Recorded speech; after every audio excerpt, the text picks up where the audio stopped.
Finally दोस्तों most awaited notification आ चुकी है। आपकी GSTR 9 से जुड़ी ये जो नोटिफिकेशन अभी हम डिस्कस करने जा रहे हैं, इसके जो चेंजेस हैं वो हमारे जो प्रीवियस नोटिफिकेशंस आई थी अमेंडमेंट्स डेट एक्सटेंशन को लेकर के, उससे जो है चेंजेस इस नई नोटिफिकेशन के अंदर भी आ चुके हैं। तो आप सभी को ध्यान होगा, आपकी जो अमेंडमेंट करने की डेट है, यानी कि जो GST रिटर्न्स के अंदर अब आप रेक्टिफिकेशन या अमेंडमेंट कर सकते हैं, उनकी डेट्स को एक्सटेंड कर दिया गया है 30 नवंबर 2022 तक। ठीक है, पहले ये डेट क्या थी, सितंबर महीने की जो 3B की ड्यू डेट है तब तक आप कर पाते थे, लेकिन अब फिक्स कर दी गई है ये डेट और 21-22 के लिए एक्सटेंड भी कर दी गई है 30 नवंबर 2022 तक। आने वाले सालों के लिए ये डेट फिक्स हो चुकी है।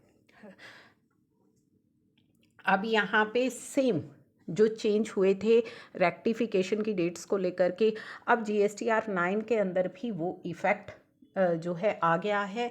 GSTR 9 के अंदर भी वो चेंजेस आ गए हैं। इन द CGST रूल 2017 जो आपका फॉर्म है फाइनेंशियल ईयर 21-22 का GSTR 9 का, under the heading instruction in paragraph 7 for the figure letter words, जहाँ पे अप्रैल 22 टू सितंबर 22 लिखा हुआ था, अब वहाँ पे April 22 to October 22 filled up to 30th November 2022 shall be substituted. इसी तरह in the table in second column against serial number 10 and 11, जो आपकी अप्रैल टू सितंबर 22 तक की डेट थी, वहाँ भी ये चेंजेस कर दिए गए हैं। April 22 to October 22 filed up to 30th November 2022।